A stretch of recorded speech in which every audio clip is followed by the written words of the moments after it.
Assalamu ओ alaikum. My name is Rushna Hussain Naiman. I am the host of there's a podcast series where I invite individuals who share their experience and their skills to teach the viewers about different skills to help them learn and grow in their fields also.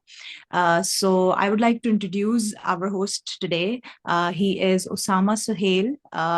Osama has done lots of things and is still doing a lot of things. He's a multi-talented person. He is freelance coach and a digital creator. He's also on YouTube as well. He's a graphic designer as well. So there are multiple things that he has been doing. Along with that, his biggest achievement, I can say, is leading a community in Gujranwala. Also, we will जी get to know about it. Also, he has been earning lots of dollars on Fiverr that we would like to know how he. So, please introduce yourself. Please tell us more about you and your background. Yes. Okay so thank you so much सबसे पहले तो and this is Sohail I am freelancer graphic designer and Fiverr expert and I am also YouTuber. जो मेरी जो education का background है वो है सिविल इंजीनियरिंग। अब मेरी जो डिफरेंट मतलब जो मैंने सिविल इंजीनियरिंग करके अब ग्राफिक डिजाइन में फील्ड के अंदर आ गया हूँ, तो which is totally different right. अब जो मैंने जो अर्निंग वगैरह स्टार्ट की थी फाइवर के ऊपर वो मैंने स्टार्ट की थी 2022 के अंदर, ठीक है। उसके बाद फिर आगे मैं इसको कंटिन्यू लेके चला। बाद में अब मैंने 2023 के अंदर गुजरावाला फ्रीलांसिंग एसोसिएशन को as a community leader join किया। तो this is my little introduction.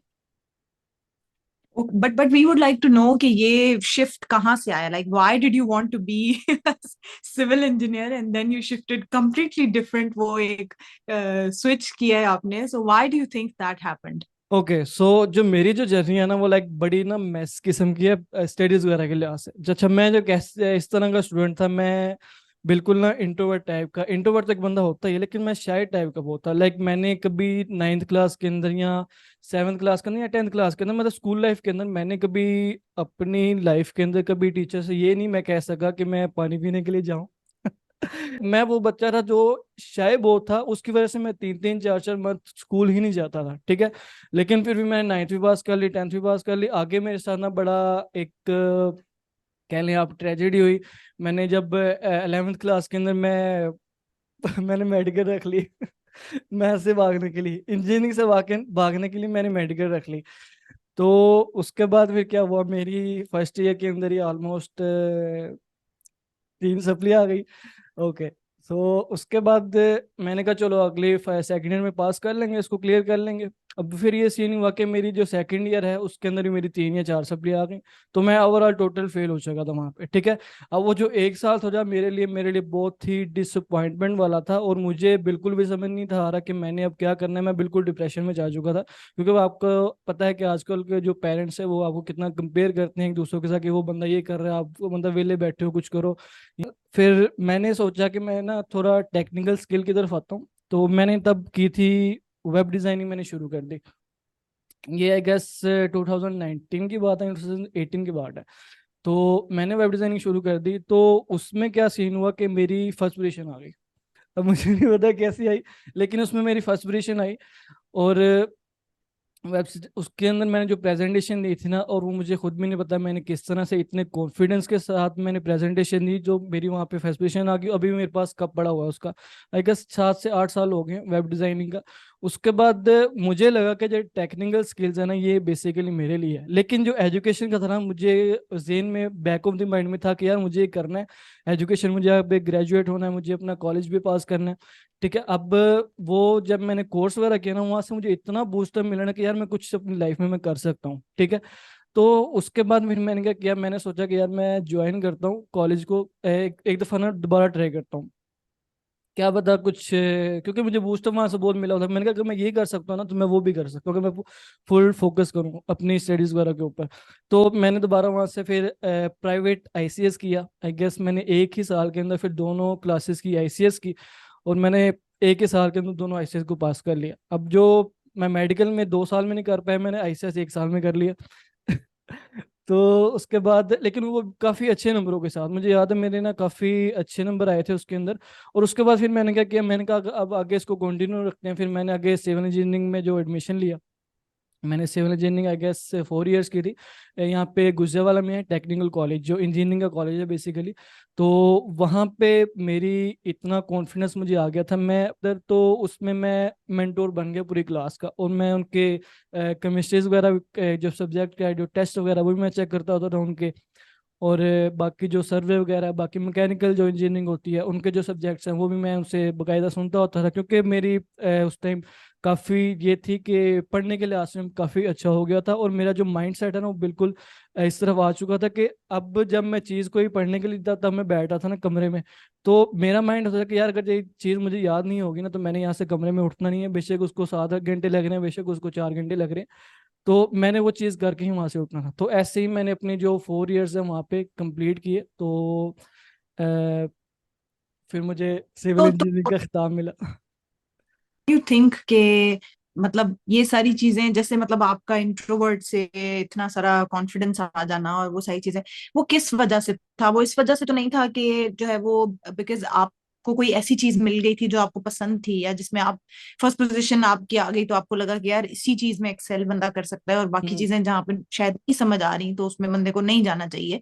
तो डू यू थिंक कि ये कॉन्फिडेंस का बूस्ट उधर से ही आया है? मेरे ख्याल से जब मैंने अपना आईसीएस कंप्लीट किया था ना 1 ईयर के अंदर, 2 क्लासेस मैंने कंप्लीट की थी, तब वहां से मुझे काफी बूस्ट मिला था। और मुझे लगता था कि यार अगर मैं ये कर सकता हूँ ना तो मैं कुछ भी कर सकता हूँ, ठीक है। क्योंकि अब जब इंट्रोवर्ट की जो बात करते हैं ना वो किस तरह से टूटी, मुझे याद है मेरा जो 4th सेमेस्टर था वहाँ से मैंने तकरीबन अपनी स्कूल लाइफ को लेकर, कॉलेज लाइफ को लेकर, यूनिवर्सिटी को लाइफ को लेकर मैंने पहली बार क्लास टीचर से कोई क्वेश्चन पूछा था अपने सब्जेक्ट के बारे में कि ये मुझे चीज़ समझ नहीं आ रही है, मुझे बता दे। तो तब मैंने सोचा कि यार ये इतना इजी था, लाइक इस चीज़ के लिए मैंने 9 साल वेट किया। मैं मतलब जो आपके एक्सपीरियंस से समझी हूँ तो यही है कि बस आपको जो है ना वो अपने अगर इंटरेस्ट की चीज मिल जाती है ना, आई थिंक हमारी हम्म। सोसाइटी में ये सबसे ज्यादा चीज यही फ्लॉ मेरा ख्याल है कि हम जो है वो ये नहीं देख रहे होते कि हमारा अपना इंटरेस्ट किस चीज में है। एग्जैक्टली। बिकॉज हमारा जो पेरेंट्स हमें बोल देते हैं या कोई हमें उस टाइम पे जो चल रहा होता है कि भाई डॉक्टर बनना है, इंजीनियर बनना है, या फिर बीबीए कर लो तो फिर ये कर लो, तो जो वो टाइम में चल रहा होता है हम उसी में वो भेड़िए बन के घुस जाते हैं कि हाँ यार एग्जैक्टली, वही कर, बिल्कुल इसी तरह। नॉट स्टैंड कर रहे होते। बट आई थिंक आजकल अगर हम देखें तो बच्चे जो है वो बड़ा मतलब अंडरस्टैंड करते हैं, रिसर्च करते हैं, चीजें देखते हैं कि हम्म। क्या करना चाहिए क्या नहीं, hmm. Which is a very good thing. तो एग्जैक्टली। आप जो है वो फाइवर पे क्या, how did you come to Fiverr? क्या आपको कौन सी चीज ने मोटिवेट किया? ओके। फाइवर का बेसिकली जो मैंने जर्नी स्टार्ट की थी ना वो मैंने सिविल इंजीनियरिंग जब कर ली ना तो बेसिकली उसके बाद मैंने जो जॉब की थी अपने फादर के ऑफिस के अंदर ही, ऑलमोस्ट मैंने 1.5 ईयर्स जॉब की थी एज अ ऑटोकैड एक्सपर्ट, क्योंकि उस टाइम मैंने ऑटोकैड वगैरह भी सीख लिया था। और 20 जो मिडल में मैंने ऑटोकैड का भी बाकायदा कोर्स किया था, और मज़े की बात मेरी उसमें भी फर्स्ट पोजीशन थी। मैं जिस भी टेक्निकल स्किल के अंदर जाता था, जिस भी कोर्स करता था उसमें मेरी फर्स्ट पोजीशन आती थी। ये एक चीज़ मेरे अंदर बहुत ज़्यादा ना वो थी कि मैं टेक्निकल स्किल को बड़ी इजीली सीख सीख लेता था, ठीक है। तो उसके बाद लेकिन जब मैंने ऑटो कैड किया ना, क्योंकि मैंने आपको बताया कि मेरा जो मैथ में ना बिल्कुल भी इंटरेस्ट नहीं था। अगर ऑटो कैड इस तरह की फील्ड है कि वो बिल्कुल ना डल फील्ड है, आपको उस चीज के अंदर ना बिल्कुल ब्लैक एंड व्हाइट सी स्क्रीन होती है, और आपको इसका इतना मजा भी नहीं आता उसको करने का। लाइक मैंने 1 साल ट्राई किया, मैंने कहा चलो इसके अंदर कुछ बन जाएगा या मुझे कोई इंटरेस्ट वगैरह इसके अंदर शो होगा, लेकिन वो उस तरह से बिल्कुल भी चीज़ नहीं हम्म। थी। अब उसके साथ साथ मैंने जब मुझे 1 साल गुजर गया, मैंने कोशिश की कि मैं कुछ ऐसा स्किल सीखूं जिसमें मुझे इंटरेस्ट हो। अब मैंने यूट्यूब पे सर्च करना शुरू किया, मैंने डिजिटल मार्केटिंग कोर्स को देखा, मैंने वेबसाइट डिजाइन को देखा, मैंने ग्राफिक डिजाइनिंग को सीखा। लेकिन मैंने दोनों डिजिटल मार्केटिंग और graphic designing sorry website designing को स्किप कर दिया, मैंने ग्राफिक डिजाइनिंग को पकड़ लिया। अब मैंने वहां से क्या स्किल सीखा, मैंने जीएफएक्स मेंटोर से वहां पे बेसिक सा जो अडोब इलस्ट्रेटर, अडोब फोटोशॉप चलाना सीखा, ठीक है। लेकिन मुझे आगे बिल्कुल भी नहीं पता था मैंने आगे इसको जाके बेचना किधर है। अब जो हमारे इंस्टीट्यूट में सबसे जो फर्स्ट जो मिस्टेक होती है ना, कि वो आपको स्किल्स सिखा देते हैं लेकिन आपको ये नहीं बताते कि आपने इसको बेचना किधर है जाके, ठीक है। लाइक 3 मंथ का उन्होंने कोर्स करवा दिया लेकिन आपको ये नहीं बताएंगे, आपको रास्ता नहीं दिखाएंगे कि आपने किस प्लेटफॉर्म पे जाके इसको आगे सेल करना है, ठीक है। तो उसके बाद अब फाइवर की जब बात आती है, एक दफ़ा आई गेस मुझे याद है कि मेरा कज़न था लाहौर का, वो ऑलरेडी फाइवर के ऊपर काम कर रहा था एज ए लेवल 2 सेलर। तो उसने मुझे बताया कि फाइवर भी कोई चीज़ होती है ऑनलाइन अर्निंग। अच्छा, मैं इस तरह का जो होते हैं ना जो आजकल का किया, जब तक आप अपना फर्स्ट डॉलर अर्न ना कर लो आपको नहीं आइडिया होता कि ऑनलाइन अर्निंग होती भी है। ठीक है, तो मैं बिल्कुल इसी तरह का था। तो मैंने अपनी फाइवर पे अकाउंट तो बना लिया, ठीक है, लेकिन मुझे बिल्कुल भी नहीं था पता कि मुझे ऑर्डर आएगा। अब उसमें क्या सीन हुआ कि मुझे जो ऑर्डर आया वहां से आई गेस ऑर्डर भी नहीं आया, बल्कि मुझे पहले मैसेज आना शुरू हुए आई गेस एक मंथ के बाद। लेकिन उसने ना इतना, जो पहला मुझे मैसेज आया था ना, लाइक उसने मुझे इतना बड़ा इंग्लिश में इतना पैराग्राफ लिखा हुआ था, और मेरी उस टाइम इंग्लिश जो कम्युनिकेशन थी ना वो बिल्कुल जीरो जीरो थी, जो क्लाइंट कम्युनिकेशन होती है वो बिल्कुल जीरो थी। ठीक है, अब मुझे उसको आइडिया ही नहीं था कि मैंने उसको जवाब क्या देना है। अब ऐसे 6 से 7 जो मुझे मैसेज आए, मुझे बिल्कुल भी नहीं आइडिया था मैंने इसको क्या जवाब देना है, और वो बिल्कुल ऑर्डर में कन्वर्ट हो ही नहीं पाए। लेकिन मैंने क्या किया कि मैंने कहा कि यार ये जो मेरी जो है ना, इसको मैं अपनी चीज़ को उसको फिल करता हूँ। कम्युनिकेशन स्किल मैंने साथ साथ सीखना शुरू किया। लेकिन मैंने कम्युनिकेशन स्किल इस तरह सीखी कि मैंने क्लाइंट को मैसेज को ही रीड करना शुरू कर दिया कि क्लाइंट बात कैसे करता है मुझसे। ठीक है, क्लाइंट कम्युनिकेशन तो आप इसी तरह सीख सकते, जब तक आप क्लाइंट को नहीं देखते वो आपसे किस तरह बात कर रहा है तो आप क्लाइंट कम्युनिकेशन नहीं सीख सकते। ठीक है, किसी भी प्लेटफॉर्म के ऊपर अगर आप जाते हैं, तो मैंने कम्युनिकेशन स्किल इस तरह सीखी है। और मैं क्या करता था, मुझे इंग्लिश बोलने की ना शुरू से लाइक आदत थी। यहाँ आप कह लें, जब मैं छत पे जाता था, रूफ के ऊपर जाता था, तो मैं अपने आप से ना बातें करता होता था। लाइक मैंने जो अपने दिन के अंदर पूरी जो चीज़ें की हैं ना, मैं उसको कोशिश करता था कि किसी तरह इंग्लिश में कन्वर्ट करूँ और अपने आप को बताऊँ कि मैंने किस तरह से वो चीज़ें की हैं। ठीक है, तो उसके बाद फाइवर के ऊपर आई गेस मुझे 6 से 7 मैसेज के बाद जब 8वां मुझे मैसेज आया ना, तब वो यूएस का क्लाइंट था, मुझे याद है वो लेडी थी कोई। उसने मुझसे बनवाने थे लेबल, लेबल डिजाइन उसने करवाना था, उसका कोई प्रोडक्ट था। तो तब उसने मुझसे पहला डिजाइन करवाया। तो डिजाइनिंग उस टाइम मेरी काफ़ी अच्छी हो गई थी, क्योंकि मैंने उस टाइम काफ़ी अपने आप को कह लें कि पॉलिश कर लिया हुआ था, अपनी बिल्कुल मिडिल स्टेज में था, कर रहा था साथ साथ। लेकिन उसके बाद जब मुझे पहला ऑर्डर आया, फिर मैंने उसका ऑर्डर बिल्कुल सिंपल सा था, लेबल मैंने उसको बना के दिया, उसने मुझे 5 स्टार फीडबैक दिया। और उसके बाद उसने आगे मुझे 15 ऑर्डर्स दिए। यानी पहले ऑर्डर से ही मुझे एक क्लाइंट से 15 रिव्यूज आ चुके थे। ठीक है, तो इस तरह से मेरी जो फाइवर की जर्नी है वो स्टार्ट हुई। और आप ये कह सकते हैं it I think was completely accident, क्योंकि मैं ऐसा बंदा हूँ, लाइक मैं जॉब नहीं कर सकता, क्योंकि मेरी नेचर इस तरह की, मैं जॉब कर ही नहीं सकता। मैंने ट्राई की थी जॉब करने की, लेकिन मैं जॉब नहीं कर सकता। ठीक है, मैं मुझे ये होता है कि मैं अपने बलबूते में इंडिविजुअल काम करना पसंद है। या अगर आप वो कहते हैं ना कि अगर आपको कोई चीज़ ना पसंद हो तो आपको इस तरह की कोई चीज़ मिल जाती है जो आपके इंटरेस्ट की होती है, अगर आप कोशिश करते रहें। तो मुझे एक ऐसी चीज़ मिल गई थी जो मेरे नेचर के लाइक कह लें कि फिट बैठ रही थी। मैंने कहा यही बात जरूरी है कि जो है वो सबसे इम्पोर्टेंट जो मुझे लगता है, जैसे आप बता रहे हैं कि ऑब्वियसली हमें फिर उन क्लाइंट्स के साथ कम्युनिकेशन भी आनी चाहिए।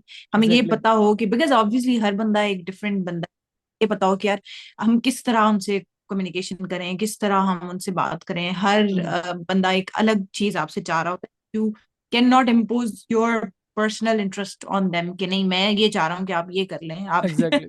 आप ये बिल्कुल। जो है ना। अब आपकी क्या स्ट्रेटजी है कि अब आप क्लाइंट्स को जो है वो किस तरह अप्रोच करते हैं, किस तरह आप जो है वो फाइवर पे आपको क्लाइंट्स अब किस तरह से मिलते हैं? मतलब आप तो माशाल्लाह you have been doing hmm. This for quite a long time, so किस तरह अब आपकी क्या स्ट्रेटजी है ना, how would you suggest other people कि उनको जो है वो गिग्स किस तरह वो बनाएं, किस तरह मिलें? ठीक है। अच्छा, इसमें ना बेसिक्स है एक, बिल्कुल जो आजकल मैं देख रहा हूँ जो न्यूबीज गलती करते हैं, एक तो सबसे पहले आती है आपके प्रोफाइल ऑप्टिमाइजेशन। ठीक है, अब बहुत से जो न्यू फ्रीलांसर आ रहे हैं ना मार्केट के अंदर, उनको ये आइडिया नहीं है कि प्रोफाइल ऑप्टिमाइजेशन क्या होती है। ठीक है, अब मैं आपको उनकी मिस्टेक हाईलाइट करता हूँ। उन्होंने क्या करना है कि उन्होंने प्रोफाइल वगैरह बना ली है फाइवर के ऊपर। उन्होंने अगले दिन जाके गिग बना लेने हैं। उन्होंने ना प्रॉपर कीवर्ड रिसर्चिंग करनी है, ना देखना है कि आपने टाइटल कौन सा यूज करनी है, आपने कीवर्ड किस तरह के यूज करने हैं, आपने डिस्क्रिप्शन किस तरह की लिखनी है। अब जो मेरी स्ट्रेटजी है ना अपनी फाइवर की जो प्रोफाइल है उसको रैंक करने के लिए, गिग को रैंक करने के लिए, जिससे आपको चांसेस हो जाते हैं कि आपको ऑर्डर आते हैं। सबसे पहले आपने क्या करना है, आपने प्रोफाइल ऑप्टिमाइजेशन करनी है। आपने प्रोफाइल पिक्चर इस तरह की यूज करनी है, आपने बिल्कुल उसका हेडशॉट होना चाहिए, आपने डिस्क्रिप्शन अच्छी लिखनी है, आपने शॉर्ट बायो अपने बताना है एग्जैक्ट कि आप करते क्या हैं। ठीक है, उसके बाद एक फाइवर के ऊपर ऑप्शन होता है लैंग्वेजेस का। एक तो होता है इंग्लिश लैंग्वेज, आपने वो तो मस्ट ऐड करनी होती है, वो कंपलसरी होता है। उसके बाद आपने उर्दू लैंग्वेज ऐड करनी है। इसके बाद एक ट्रिक है कि आपने, मैं हमेशा जो न्यू स्टूडेंट्स को कहता हूँ कि आप एक तो जर्मन लैंग्वेज ऐड करें, एक आप ऐड करें इटालियन लैंग्वेज ऐड करें, ठीक है। अब इसकी लॉजिक क्या है? अब इसकी लॉजिक ये है कि जब आप फाइवर के ऊपर जाते हैं ना, जब आप कीवर्ड सर्चिंग के ऊपर लिखते हैं, फॉर एग्जाम्पल कोई जर्मनी का क्लाइंट है, ठीक है, उसने अब वो क्या प्रेफर करेगा कि मुझे ऐसा बंदा मिलेगा कोई जो जर्मनी से है या जिसको एटलीस्ट जर्मन लैंग्वेज आती हो, ठीक है। अब वो उस बटन को ऑन करेगा, ठीक है। अब जर्मन लैंग्वेज के ऊपर सिर्फ ऑलमोस्ट 157 कंपटीशन है, जो बंदा वो बैठा हुआ है, सेलर बैठा हुआ है, ठीक है। अगर आपने वो लैंग्वेज अपनी प्रोफाइल के अंदर यूज की होगी ना, तो आप उन 157 जो सेलर्स हैं उनके अंदर शो होंगे, और इससे क्या चांसेस होते हैं कि आपको इंप्रेशन ज्यादा आते हैं, आपको क्लिक्स वगैरह ज्यादा आते हैं, ठीक है। लेकिन आपको उनको जूम मीटिंग में नहीं ले सकते, आपको उनको टेक्स्ट की हद तक ही उनको महदूद करना पड़ेगा, क्योंकि अगर जाहिर बात अगर आप उसको जूम मीटिंग में लेंगे तो आपको लैंग्वेज तो आती नहीं है। आप सिंपली क्या करें कि अगर उसने कोई जर्मन लैंग्वेज में कोई टेक्स्ट वगैरह लिखे, आपको उसको सिंपली चैट जीपीटी से आके इंग्लिश में कन्वर्ट करें, उससे ऑर्डर लें। ये मैं अपनी पर्सनल एक्सपीरियंस से भी बता रहा हूँ, मैं ऐसे ऑर्डर लेता रहा हूँ, ठीक है। अब उसके बाद जो मेन जो स्ट्रेटजी है ना, जो सबसे बड़ी जो स्ट्रेटजी मैं यूज करता हूँ, कि आपने फौरन बाद गिग नहीं बनानी। आपने क्या करना है कि आपने सबसे पहले कीवर्ड सर्चिंग करनी। कीवर्ड्स की मैं जो स्ट्रेटजी मैं बकायदा खुद यूज करता हूँ, वो क्या सीन होता है कि आपने सबसे पहले प्रोफाइल बना ली, उसके बाद क्या करना है कि आपने गिग बनाने से पहले आपने प्रॉपर कीवर्ड सर्चिंग करनी है, ठीक है। अब कीवर्ड की स्ट्रेटजी क्या होती है कि फॉर एग्जांपल एक जो कीवर्ड है कि मैं for example as a graphic designer मैं लोगो डिजाइन करता हूँ। अब लोगो डिजाइन के ऊपर अगर आप सर्च बार पे जाके लिखिए ना फाइवर के, तो आप पे कंपटीशन मिलेगा ऑलमोस्ट 2 लाख, ठीक है, जो कि बहुत ज्यादा कंपटीशन है, और ऐसे कीवर्ड्स के ऊपर रैंक करना बहुत ही मुश्किल होता है, ठीक है। और अब आपने क्या सिंपली बायर्स को अपना बताना था कि यार आप लोगो डिजाइन कर रहे हो, तो आप किस चीज का लोगो डिजाइन कर रहे हो। आपने अपने माइंडसेट से सोचना है कि आप फॉर एग्जांपल आप रियल एस्टेट का लोगो डिजाइन कर रहे हो, आप किसी बिजनेस का लोगो डिजाइन कर रहे हो, आप किसी फूड कंपनी का लोगो डिजाइन कर रहे हो, ठीक है। इसी तरह अगर आप कह लेते हैं कि हम डिजिटल मार्केटिंग करता है बंदा, उसकी नीचे इस तरह की है कि फॉर एग्जांपल वो सोशल मीडिया मार्केटिंग करता है, तो उसने जो बताना है ये सोशल मीडिया मार्केटिंग है, ये आपका मेन कीवर्ड है, और आपने बताना है कि उस मार्केटिंग आप किस चीज़ की करते हैं। वो फॉर एग्जांपल आप पिंटरेस्ट की मार्केटिंग करते हैं, आप गूगल एड्स चलाते हैं, आप फेसबुक एड्स चलाते हैं, आप ट्विटर की मार्केटिंग करते हैं, आप इंस्टाग्राम की मार्केटिंग करते हैं। इस पे कंपटीशन भी कम होता है, ठीक है। अगर आप देखें कि सोशल मीडिया मार्केटिंग पे कंपटीशन ऑलमोस्ट होगा 35,000, और अगर आपने सब नीचे उसकी ढूंढ ली कि आप किस चीज़ की मार्केटिंग करते हैं, अगर आपने ये चीज़ बता दी क्लाइंट को, तो उस पर आप कंपटीशन देखिएगा, आपको ऑलमोस्ट 2500 कंपटीशन मिलेगा, या 2000 कंपटीशन मिलेगा, या ऑलमोस्ट 3000 कंपटीशन मिलेगा। तो सिंपल सी ये स्ट्रेटेजी होती है, ठीक है। अब यहाँ पे गलती पता क्या आती है? अब एज अ न्यू सेलर अगर हम जाते हैं ना किसी फ्रीलांसिंग प्लेटफॉर्म के ऊपर, फॉर एग्जांपल अगर वहां पे हम सर्च करेंगे, तो हम किन लोगों से इंस्पायर होंगे? जो टॉप रेटेड सेलर है, ठीक है, टॉप रेटेड सेलर से इंस्पायर होंगे। अब हम वही कीवर्ड यूज करेंगे जो उन्होंने यूज किए हुए हैं, ठीक है। तो हम्म। आपने वो वाले कीवर्ड नहीं यूज करने। अब मैं आपको बताता हूँ, वो जो टॉप रेटेड सेलर वाला बंदा है ना, वो 2015 से काम कर रहा है या 2014 से काम कर रहा है, तब कंपटीशन बहुत कम था, और उन्होंने कीवर्ड भी इस तरह के यूज किए होंगे, वो क्या, I will design a logo for your business, ठीक है। उन्होंने लोगो डिजाइन का कीवर्ड यूज किया है, तब उस पर कंपटीशन होगा बहुत कम, और अब उस पर कंपटीशन है ऑलमोस्ट 2 लाख, ठीक है। तो आप उसके ऊपर रैंक ही नहीं कर सकते। आपने उनसे बिल्कुल भी इंस्पायर नहीं होना। अगर आप कीवर्ड सर्चिंग के ऊपर जाते हैं, आपने ऐसे सेलर्स को ढूंढना है जो लेवल 1 सेलर है, जो लेवल 2 सेलर है, ठीक है, या जिनकी ऐसी अकाउंट है जो इन्होंने अभी 1 साल के अंदर बनाया, 2 साल के अंदर बनाया। उससे अगर आप इंस्पायर होते हैं, उनसे देखते हैं उन्होंने उन्होंने किस तरह की डिस्क्रिप्शन यूज की है, कीवर्ड किस तरह के यूज किए हैं, तो आपको भी एक अच्छी रिसर्चिंग का करने का मौका मिलेगा, और आप भी इसको अच्छी तरह अपने गिग के अंदर अप्लाई कर सकते हैं। सही। एंड आई थिंक यही बात है अंडरस्टैंड करने की, जो मैं आपसे समझी हूँ, कि हम फाइवर पे जाएं या आई थिंक किसी भी प्लेटफॉर्म पे जाएं, पहले हम्म। हमें खुद अपनी तैयारी कर लेनी चाहिए। एग्जैक्टली। अंडरस्टैंडिंग जो है वो ये सिर्फ एक्सपेक्ट नहीं करना चाहिए, क्योंकि मैं काफी सारे फ्रीलांसर्स को, काफी सारे लोगों को फॉलो कर रही हूँ, तो वो यही चीज लिख रहे होते हैं कि हमारे पास जो भी आता है वो कहता है कि पहले मुझे बताएं कितने पैसे मैं कमाऊंगा, या पहले मुझे बताएं पहले दिन पे कितने पैसे आएंगे, जो है वो अपलोड कर देंगे तो उसके बाद कितने पैसे आएंगे। सो दे आर ओनली कंसर्न कि यार पैसा कब आएगा। तो ऑब्वियस सी एग्जैक्टली। बात है ये, मतलब जो लोग ऑलरेडी कमा रहे हैं उन्होंने बस वो एक दिन में अकाउंट बना के तो हजारों डॉलर वो कमा रहे हैं, इस तरह ऑब्वियसली नहीं है। उन्होंने भी एग्जैक्टली। ये है कि बहुत सारी मेहनत की है। एंड आई थिंक इसी तरह है कि जैसे हमारे घर पे अगर मेहमान आए तो हम घर को पूरा साफ करके रखते हैं, पहले जो है ना वो बिल्कुल तैयार होता है, उसके बाद उनके साथ जो है ना वो बातें शुरू होती हैं। तो आई थिंक इसी तरह है कि अगर हम कोई नई चीज बनाते हैं तो उसमें पहले हमारे प्रोफाइल में कुछ होना चाहिए कि कोई आके तो एग्जैक्टली। विजिट करे, अगर पसंद आए, and then they start hmm. Hiring you. And then फिर आप हायर करके काम भी आप ऐसा करें, expect a lot of money, कि हम कोई छोटा सा काम करेंगे उसमें बहुत सारे हजार हमें मिलने चाहिए, but we do exactly. Not plan to work hard on it. Hmm. तो आई थिंक वो भी उसके साथ साथ हमें करना चाहिए। तो व्हाट डू यू थिंक कि अगर कोई लेट्स से आपसे कोचिंग लेना चाहता है, as you hmm. Also teach freelancing, तो उनको किस तरह से आपके पास आना चाहिए, and how should they reach you? किस तरह के कोर्सेज हैं आपके पास, या आप लाइव पढ़ाते हैं, क्या करते हैं, व्हाट डू यू डू? या किसी ने अगर मुझे फाइवर के लिए और या फिर लांसिंग के लिए रीच आउट करना हो तो सिंपली वो क्या करे, वो फेसबुक के प्रोफाइल के ऊपर जाए, मेरी प्रोफाइल है वहाँ पे, नाम है उसामा सोहेल, ठीक है। तो आप मुझे सिंपली डीएम कर सकते हैं। और नहीं, अगर आप चाहते हैं कि आपका व्हाट्सएप पे बिजनेस के ऊपर आए, तो प्रोफाइल के अंदर ही व्हाट्सएप जो बिजनेस है वो मैंने नंबर दिया होगा, आप सिंपली मुझे व्हाट्सएप बिजनेस के ऊपर रीच आउट करें, ठीक है। अगर आपने फाइवर के बारे में सीखने है, वहाँ पे किसी मेरे फाइवर के कोर्स के अंदर इनरोल होना है, तो आप वहाँ पे इनरोल हो सकते हैं, ठीक है। अब मैंने अगस्त के अंदर ही अपना जो फाइवर का जो फर्स्ट बैच है ना वो लॉन्च किया था, ठीक है। अब वो ऑलमोस्ट ऑलरेडी कंप्लीट हो चुका है। अब जो मेरा जो सेकंड बैच है ना वो होगा सितंबर के एंड पे, एंड तो हो चुका है ना, अक्टूबर में हम शुरू करेंगे उसको। तो वहाँ पे आप सिंपली इनरोल कर सकते हैं, ठीक है। अच्छा, ये उन लोगों के लिए जो बेसिकली पर्सनल गाइडेंस चाहते हैं, यानी वो चाहते हैं कि मैं उनको पर्सनली हर चीज़ उनको बताऊं, उनको उसी टाइम के अंदर अंदर उनको सारे जो क्वेश्चन है उनके आंसर करूं और उनके जो प्रॉब्लम है उनको सोल्व करूं। ये बेसिकली फाइवर जो बैच है उनके लिए, ठीक है। अगर आप चाहते हैं कि आप अगर आप खुद ब खुद सीखना चाहते हैं ना, कि आप सेल्फ लर्निंग करना चाहते हैं, अगर आप कहते हैं कि मैं सेल्फ लर्निंग कर सकता हूँ, तो आप क्या करें, आप सिंपली मेरे यूट्यूब चैनल के ऊपर जाएं। वहाँ पे जो यूट्यूब चैनल का नाम है उसामा सोहेल, वहाँ पे ऑलरेडी फाइव का जो कोर्स है ना वो अपलोड है, ठीक है। वहाँ पे ऑलमोस्ट 13 to 14 वीडियोस हैं, तो आप उसको देखें। बहुत से जो मेरे स्टूडेंट्स हैं ऑलरेडी उनसे बेनिफिट ले रहे हैं, तो आप भी उनको सीखें। आपको फाइवर का अगर कंप्लीट सीख लेंगे ना, तो आप, मुझे उम्मीद है कि आप अच्छी अर्निंग कर स्टार्ट करना शुरू कर देंगे, अगर आपने उसको बाकायदा अप्लाई किया, ठीक है। तो ये दो तरीके हैं, एक तो आप यूट्यूब पे जा सकते हैं, आप फेसबुक पे मुझे रीच आउट कर सकते हैं, आप मुझे व्हाट्सएप बिजनेस के थ्रू भी रीच आउट कर सकते हैं। ओके, सो अब मैं भी जो है ना वो सारे लोगों से रिक्वेस्ट करूंगी, if they want to learn about it, बहुत जो है वो अभी इमर्जिंग चीज है। हमारे मुल्क में बहुत सारे ऐसे लोग हैं जो वो करते भी हैं, but they don't exactly. Know कि उसको कैसे करना। तो hmm. If you want to learn professionally उसको कैसे करना है, तो गो टू हिज प्रोफाइल, आप इससे रीच आउट कर सकते हैं। आप इनको जो है वो व्हाट्सएप बिजनेस, व्हाट्सएप पे रीच आउट कर सकते हैं, और मल्टीपल ऑब्वियसली चैनल्स हैं जहाँ पे लोग जो है वो रीच आउट कर सकते हैं। देन इट्स नॉट बैड कि आप जो है वो कुछ पैसे खर्च करके भी कोई चीज सीखें, भले आप आगे एग्जैक्टली। ना भी कमा रहे हो। तो I think it's always good to learn something, some hmm. New skill. तो बहुत अच्छी चीज है, जो हमारे मुल्क में सख्त जरूरत है इस चीज की, कि हम जो है वो कोई ना कोई स्किल सीखें। तो उसामा, आई ऑल्सो नो कि आप जो है वो जो गुजरांवाला एसोसिएशन ऑफ फ्रीलांसिंग है उसके आप कम्युनिटी लीडर हैं।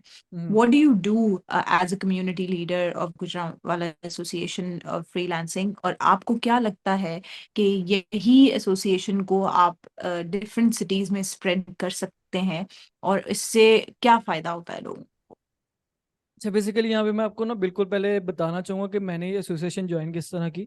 अब क्योंकि रिसेंटली मैं पर्सनल ब्रांडिंग के ऊपर काम कर रहा हूँ, ऑलमोस्ट मुझे 1 साल हो गया पर्सनल ब्रांडिंग के ऊपर, ठीक है। तो लेकिन अब मैं नज़रों में किस तरह है, मैं मुझे जो रीच आउट किया ना वो गुजरावाला फ्रीलांसिंग एसोसिएशन के प्रेसिडेंट ने, ठीक है। पर्सनली उन्होंने मुझे कहा था कि आप गुजरावाला के अंदर जो वाहिद बंदे हो जो आप पर्सनल ब्रांडिंग के ऊपर काम कर रहे हो, ठीक है। और वो चाहते हैं कि आप उसको कम्युनिटी को लीड करें, क्योंकि जाहिर बात है। अच्छा, एक चीज़ है ना, गुजरावाला फ्रीलांसिंग एसोसिएशन की जो ऑनलाइन प्रेजेंस है ना वो बिल्कुल जीरो है, ठीक है। अब वो, मुझे लगता है कि ऐसा बंदा ढूंढ रहे हैं जिसकी ऑनलाइन प्रेजेंस ज्यादा हो और वो कम टाइम के अंदर ऐसे लोगों को रीच आउट कर सके जिनकी ऑडियंस ज्यादा है, ठीक है, ताकि हम ज्यादा अवेयरनेस उसके अंदर क्रिएट कर सके कि यार गुजरावाला फ्रीलांसिंग एसोसिएशन में कोई चीज है, ठीक है। अब मेरा जो उसके अंदर रोल है वो ये है कि को?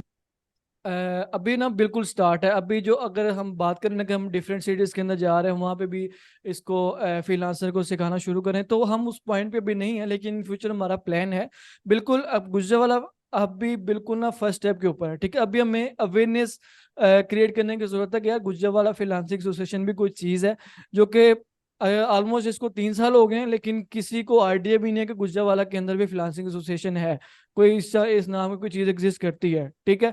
अब सबसे पहला जो हमारा स्टेप वो होगा अवेयरनेस क्रिएट करना। वो हम कैसे करेंगे? हमारी जो ऑन साइट कह लें आप, वो बहुत ज्यादा है, मतलब पहले से लोगों को पता है, गुजरावाला के अंदर ही पता है लोगों को कि गुजरावाला फ्रीलांसिंग एसोसिएशन है। लेकिन अगर आप उसको वाइड रेंज के अंदर जाएं, फॉर एग्जाम्पल लाहौर की बात करें, इस्लामाबाद की बात करें, या डिफरेंट सिटीज की बात करें, तो उनको नहीं आइडिया कि गुजरावाला के अंदर भी है। ठीक है। वो किस तरह से करना है वो काम है, लाइक वो ऐसा बंदा ही कर सकता है जिसकी ऑनलाइन प्रेजेंस ज्यादा हो, पर्सनल ब्रांडिंग के ऊपर काम कर रहा हो, और वो रेगुलरली गुजरावाला की ही बात करे। ठीक है। जब तक आप अपनी सिटी के बारे में बात नहीं करेंगे, लोग भी आपके बारे में बात नहीं करेंगे, तो आई गेस उसके बाद जो हमारी जो स्ट्रेटेजी होगी वो ऑनलाइन जाना, ऑनलाइन लोगों के साथ लाइव सेशंस करना। ठीक है। और ऐसे लोगों के साथ लाइव सेशन करना जिनकी ऑडियंस ज्यादा है। ठीक है। उनके साथ पॉडकास्ट करना, क्योंकि मेरी जो स्ट्रेटेजी होती है ना, मैं ऐसे लोगों के साथ ऑनलाइन सेशन वगैरह करता हूँ, एक तो जिनसे उनसे मुझे कुछ सीखने का मौका मिलता है। ठीक है। और दूसरा ये कि उनके पास जो ऑडियंस ज्यादा हो, ताकि मैं कम टाइम के अंदर उनकी ऑडियंस को भी अपनी ग्रैब कर सकूं। ठीक है। तो इस तरह से आई गेस कम टाइम के अंदर आप अगर स्मार्ट वर्क करते हैं तो आप इजीली उसको अवेयरनेस क्रिएट कर सकते हैं कि गुजरावाला के अंदर भी एसोसिएशन है। राइट। उसके बाद आप फिर हम मीटअप्स वगैरह करवाएंगे, हमारा जो नेक्स्ट स्टॉप होगा वर्कशॉप्स वगैरह करवाएंगे। अभी गुजरावाला की सिटी के अंदर ही कर रहे हैं। ठीक है। हमने डिफरेंट कम्युनिटीज बनाए, फॉर एग्जाम्पल मैं जो कम्युनिटी लीडर हूँ वो फ्रीलांसिंग का। अब एक जो दूसरा बंदा है वो है वेबसाइट का। ठीक है। मैं बेसिकली फाइवर का हूँ, बाकी जो दूसरा का वेबसाइट का बंदा है, और एसईओ का अलग होगा, अमेजोन का लोकल ई कॉमर्स का अलग है।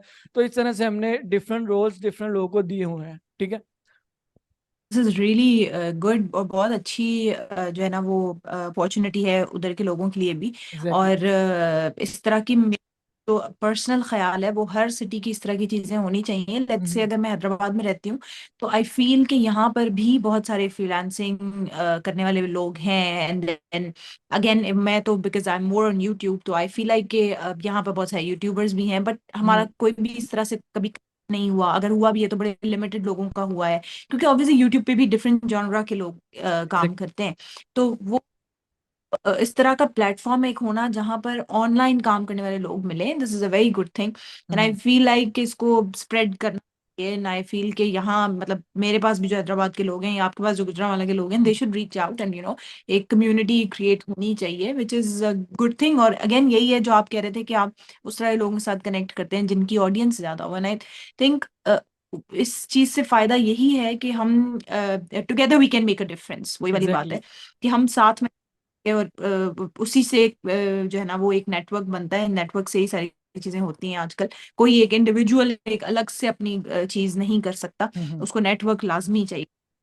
सो आई फील कि ये सारी चीजें जरूरी हैं, लेकिन उसके साथ साथ डू यू थिंक कि हमारे मुल्क को फ्रीलांसिंग और फ्रीलांसर्स की और जरूरत है, या आपको लगता है कि अब इनफ फ्रीलांसर्स ऑलरेडी मौजूद हैं? इनफ तो नहीं है अभी मेरे ख्याल से। आई गेस हमें जरूरत है फ्रीलांसर की, क्योंकि लेकिन राइट फ्रीलांसर क्या, आप उसकी डेफिनेशन क्या है कि ऐसा फ्रीलांसर है जो आगे लॉन्ग टर्म के लिए जाता है, उसका उसका इस मुल्क को बहुत ज्यादा फायदा है। वो अपनी एजेंसी वगैरह भी बना रहा है। ठीक है। वो एज अ आगे लोगों को नॉलेज भी प्रोवाइड कर रहा है। ठीक है। वो आगे अपनी नेटवर्किंग भी कर रहा है, यानी वो जो अपना जो ग्रोथ है उसको आगे लॉन्ग टर्म के लिए लेके जा रहा है। ठीक है। जिस इससे फिर क्या होता है, मुल्क को ऑटोमेटिकली फायदा होता है, कंट्री को ऑटोमेटिकली फायदा होगा। ठीक है। अब फॉर एग्जांपल एक जो बंदा है, अब मैं अपनी बात करूंगा कि अगर एज ए इंडिविजुअल मैं आपको बताऊं, मैं 2021 के अंदर लाहौर में गया था। वहाँ पे आई वॉज इनवाइटेड, फाइवर का जो फर्स्ट पहला था ना फिजिकल जो मीटअप कह लें, या बेसिकली फाइवर की तरफ से ही था। लाहौर के अंदर गुलबर्ग में था, मुझे याद है। वहां पे मुझे गुजरावाला के लाइक ऑलमोस्ट 10 to 15 लोग मिले थे। ठीक है। लेकिन मुझे उस टाइम तो यार बड़ी खुशी हुई, जो ऐसे लोग भी थे मेरे सामने कि यार बहुत बहुत अच्छा काम करते हैं। उस टाइम आई गेस मैं लेवल 2 सेलर था, कुछ लोग थे टॉप रेटेड सेलर थे, उनकी अपनी एजेंसीज वगैरह थी। और बाकी वो इस तरह से एजेंसी वगैरह के साथ काम भी कर रहे थे, काफी अच्छा काम कर रहे थे। तो जब मैं गुजरावाला वापस आया ना, तो फिर होता है ना कि सीन कि यार बंदे तो आपको काफी नजर आ गए हैं जो अपने काम कर रहे हैं, लेकिन लोग क्या करते हैं, अपनी इंडिविजुअली इंडिविजुअल काम करना पसंद करते हैं, वो बाहर नहीं निकलते। वो प्रेफर नहीं करते कि यार मैंने जो चीज मैंने सीख ली है ना, वो मैं किसी दूसरे को भी सिखा लूं। ऐसे लोग हमें बहुत कम मिलते हैं, और हमें ऐसे फ्रीलांसर की ज्यादा जरूरत है। बजाय इसके जो हम्म। बंदा इंडिविजुअल काम करना पसंद करता है, नो डाउट उसकी अपनी चॉइस है, लेकिन मुझे लगता है कि हमें ऐसे जो फ्रीलांसर की है जो आगे आगे बढ़ के लोगों को सिखाते हैं, सिखाना जानते हैं, एज अ वो किसी भी रिसोर्स की वजह से, वो यूट्यूब के थ्रू हो सकता है, वो ऑनलाइन सेशन कर रहे हैं, वो मीटअप्स वगैरह कर रहे हैं, या वो डिफरेंट रिसोर्स के थ्रू लोगों को सिखा रहे हैं। तो हमें ऐसे फ्रीलांसर की ज्यादा जरूरत है, ठीक है, जो अपनी एजेंसी वगैरह क्रिएट कर रहे हैं। बेसिकली हमारे लिए जो डिफरेंट जो न्यू बिगनर्स हैं उनके लिए अपॉर्चुनिटीज क्रिएट होती हैं जॉब की, ठीक है। तो हमें ऐसे फ्रीलांसर की ज़्यादा ज़रूरत है, और मैं हमेशा ये कहूँगा कि अगर आपने कुछ सीख लिया ना, हमेशा लोगों को, दूसरों को सिखाएं। इससे आपका भी रिस्क ज़्यादा होगा, और ऑटोमेटिकली फिर आप ग्रोथ की तरफ जाएंगे, ठीक है। और यही जो चीज़ है जो मुझे यूनिक बनाती है, जो मुझे लगता है, ठीक है। अब मुझे याद है कि जब से मैंने अपना यूट्यूब बनाना मतलब उस पर वीडियोस बनाना स्टार्ट किया, लोगों को टीच करना स्टार्ट किया, तो मुझे बहुत ज़्यादा फायदा हुआ। उसके बाद जो मेजर चेंज आया है ना, वो आया है पर्सनल ब्रांडिंग के थ्रू। जो मैंने नेटवर्किंग की है इस आई गेस 6 to 5 मंथ्स के अंदर, जो मैंने नेटवर्क किया, मैं डिफरेंट इवेंट्स के ऊपर जाता हूँ, वहां पे लोगों को बाकायदा अपने बारे में बताता हूँ, ठीक है, कि मेरा यह कोर्स है, या मेरी अपनी सर्विस के बारे में बताता हूँ, या डिफरेंट अपने आप को तारीफ करवाता हूँ कुछ उनसे सुनता कि वो क्या करते हैं और किस तरह से। मीटअप का मकसद ये होता है कि हम कोलैबोरेट किस तरह कर सकते हैं, ठीक है। कि अगर आपको कोई सर्विस चाहिए तो आप मुझसे कोलैबोरेट करें, अगर आपको Exactly. मुझे कोई सर्विस करवानी तो आप मुझसे कोलैबोरेट करेंगे, यानी इस तरह गिव एंड टेक वाला जो प्रोसेस है वो चलता रहना चाहिए, राइट। तो ये जो चीज़ है ना, ये मुल्क के बिल्कुल जो फ्रीलांसर है, नो डाउट, अब मैं आपको यकीन करें, मेरे से बहुत ज़्यादा अच्छे फ्रीलांसर ऑलरेडी मौजूद है फील्ड के अंदर। और गुजरावाला की बात करूं, लेकिन वो बैक एंड पे काम करते हैं, वो फ्रंट एंड पे नहीं आते, उनके बस एम्बेडिंग बिल्कुल जीरो है उनके। आप सोशल मीडिया प्रेजेंस देखें, वहां पे आपको सिर्फ पॉलिटिक्स के अलावा या मीम्स के अलावा कोई पोस्टिंग वगैरह नजर नहीं आएगी, ठीक है।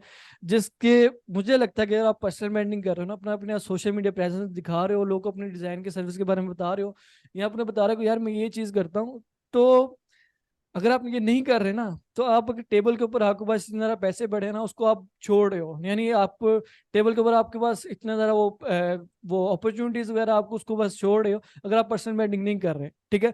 आप यकीन करें, पर्सनल ब्रांडिंग जो बंदा करता है ना, या जो कर रहा है सही तरीके से, पर्सनल ब्रांडिंग का बिल्कुल यही मतलब नहीं है कि आप सेल्फ प्रमोशन करें। पर्सनल ब्रांडिंग का मतलब ही है कि आप अपने कंटेंट के थ्रू आप लोगों को, अपनी ऑडियंस को वैल्यू प्रोवाइड करें। वो कंटेंट 3 किस्म का हो सकता है, वो होता है टेक्स्ट फॉर्म में होता है, वो इमेज होता है, या विजुअल होता है, ठीक है। लेकिन उसके साथ आपने जो सर्विस के बारे में बताते हैं, ताकि आपको लोगों को पता लगे कि यार आप ये सर्विस वगैरह सेल करते हैं, ठीक है।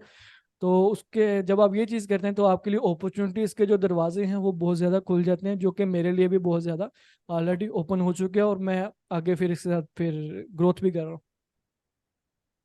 नहीं नहीं, अल्लाह ताला आपको और तरक्की दे। एंड आई थिंक हम्म। कि यही है the uniqueness that you said you have, कि क्योंकि आप obviously there are lot of people already working in the market, लेकिन आपके पास कोई एक चीज होनी चाहिए जो आपको स्टैंड आउट करवाए एग्जैक्टली। इन द मार्केट, आप उससे फायदा उठाएं and then you also teach to other people. I think this is very important. अगर क्योंकि हम हर फील्ड में अगर कंपटीशन देखते हैं जहां पर है, हम्म। वहां पर आपके पास कोई ना कोई यूनिक चीज जरूर होनी चाहिए ताकि आप भी स्टैंड आउट कर सकें। Exactly. And I think should understand कि यही बेसिक चीजें हैं जो हम बार बार सुनते भी हैं, but then we do not act on them, और फिर हम एग्जैक्टली। नहीं हो पाते। एंड देन वी से कि यार हम तो इतनी सारी जो है ना वो चीजें अपलोड करके बैठे हुए हैं, बट व्यूज नहीं आ रहे, nobody is watching us, nobody is looking at us. So I think ये एक कंटिन्यूस स्ट्रगल है। ऐसा नहीं है कि हम ये या जो सोशल मीडिया पे ऑलरेडी अवेलेबल हैं वो कोई हम्म। 24 आवर्स सोशल मीडिया पे होते हैं, ऐसा भी नहीं। लेकिन बिल्कुल ये ऐसे कि नहीं। अगर आपके पास एक प्रायोरिटाइज चीज आपने सिलेक्ट करके रखी हुई है, आपने टाइम डिसाइड किया हुआ है कि उस पर आप अपलोड करेंगे, उस पर आप अवेलेबल हम्म। होंगे, तो वो आई थिंक आपको बड़ा बेनिफिट करती है। तो Usama, how would you want to suggest people जो कि पैसा भी कमाना चाहते हैं hmm. And then they want to be on Fiverr, तो उनको कब स्टार्ट करना चाहिए, स्टार्ट करना चाहिए, कितना पैसा कमा सकते हैं वो, और जो है वो क्या चीज सबसे इम्पोर्टेंट है, आपका उनके लिए क्या मैसेज है?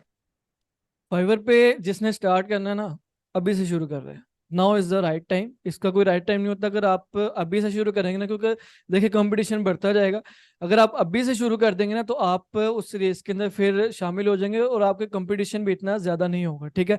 तो अभी से स्टार्ट करें। और उसके ऊपर आप अर्निंग किस तरह कर सकते हैं, सबसे पहले आपने, मैं आपको पूरा रोड मैप बताता हूँ।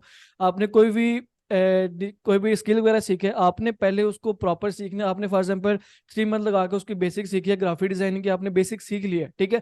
उसके बाद आपने डायरेक्ट फ्रीलांसिंग प्लेटफॉर्म के ऊपर बिल्कुल भी नहीं जाना, ठीक है। फ्रीलांसिंग आपके लिए नहीं है अगर आप सिर्फ बेसिक सीखे आप फ्रीलांसिंग प्लेटफॉर्म के ऊपर चले जाते हैं। आप क्या करें, आप 3 मंथ पहले स्किल सीखें, बेसिक सीखें, उसके बाद आपने as a subject matter expert अपने आप को पेश करना है। यानी मैंने ग्राफिक डिजाइनिंग सीखी है, तो अब मैंने क्या करना है कि वो तो आपने सीख लिया कि आपने टूल कैसे चलाना है, ठीक है। वो आपको टूल चलाना आ गया। अब आप देखें कि मैं हम्म। लोगो डिजाइन के ऊपर 2 मंथ लगाएं, या आप थंबनेल डिजाइन कैटेगरी को चूज कर सकते हैं, या आप बैनर्स वगैरह को चूज कर सकते हैं। तो as a subject matter expert आप लोगो डिजाइन की कोर्सेज वगैरह अलग ज्वाइन करें, आप थंबनेल डिजाइन की अलग ज्वाइन करें, आप बिजनेस कार्ड्स के अलग ज्वाइन करें, आप लेबल डिजाइन के अलग ज्वाइन करें, ठीक है। जब आप एज अ होल ये चीजें सीखते हैं ना तो आप बेहतरीन तरीके से एक अच्छे ग्राफिक डिजाइनर निकल कर सामने आते हैं, ठीक है। तो इसमें आपको ऑलमोस्ट 6 to 7 मंथ्स लग जाएंगे, ठीक है। उसके बाद भी आपने फ्रीलांसिंग प्लेटफॉर्म के ऊपर नहीं जाना, ठीक है। वो मैं बताता हूँ आपने क्या करना है। उसके बाद आपने क्या करना है कि आपने किसी जगह पे इंटर्नशिप करनी है, किसी एजेंसी वगैरह के साथ काम करनी है, ताकि आपको वर्क एक्सपीरियंस हो, आपका पोर्टफोलियो बिल्ड हो, आपको पता चले कम्युनिकेशन किस तरह करते हैं, आपको बकायदा काम करना है, ठीक है। अब लोग डिसअपॉइंट ही इस तरह होते हैं, लोग अब ये समझने की जरूरत है कि लोग क्यों कहते हैं कि कंपटीशन ज्यादा है। अब अगर आप 3 मंथ आपने स्किल सीखे, बेसिक हम्म। सीख लिए, आप फ्रीलांसिंग प्लेटफॉर्म के ऊपर जाएंगे, आपको ऑर्डर नहीं आएंगे, आपको कीवर्ड सर्चिंग नहीं आती, आपको कम्युनिकेशन स्किल नहीं आती, आपको क्लाइंट से बात नहीं करना आती है, आपको ये नहीं पता कि आपकी डिजाइनिंग उस तरह की नहीं है या आपकी स्किल उस तरह की नहीं है, तो आप एंड इन दी एंड आपका एक्सक्यूज क्या होगा कि कंपटीशन बहुत ज्यादा है, ठीक है। अगर आप ऐसे ही करें तो आपके लिए कंपटीशन हमेशा रहेगा, वो उसको आप छोड़ देंगे, आप किसी भी हम्म। फ्रीलांसिंग प्लेटफॉर्म के ऊपर जाए ही ना, ठीक है। आपने 7 से 8 मंथ लगाने हैं, बकायदा इंटर्नशिप करनी है, अपना पोर्टफोलियो बिल्ड करना है। उसके बाद अगर आप किसी फ्रीलांसिंग प्लेटफॉर्म के ऊपर जाते हैं तो आपका जो सक्सेस रेशियो है वो ज्यादा होता है, ठीक है। तो आपने, और उसके बाद फिर आपके चांसेस होते हैं कि आपको ऑर्डर भी जल्दी आता है, आपको फिर रैंकिंग के चांसेस भी ज़्यादा होते हैं, या फिर आपके जो अर्निंग के जो प्रोसेस है वो भी जल्दी से होता है, अगर आप इस चीज़ को बाकायदा सीख लेते हैं। ठीक हो गया। ऐसा ही, ऐसा ही है बिल्कुल। एंड आई थिंक ये रोड मैप जो है वो सारे लोग जो कि फाइवर पे आना चाहते हैं and ये सारी चीजें सीखना चाहते हैं, so I think they should adopt this. और बहुत एग्जैक्टली। अच्छे से एक्सप्लेन किया है। Thank you Usama.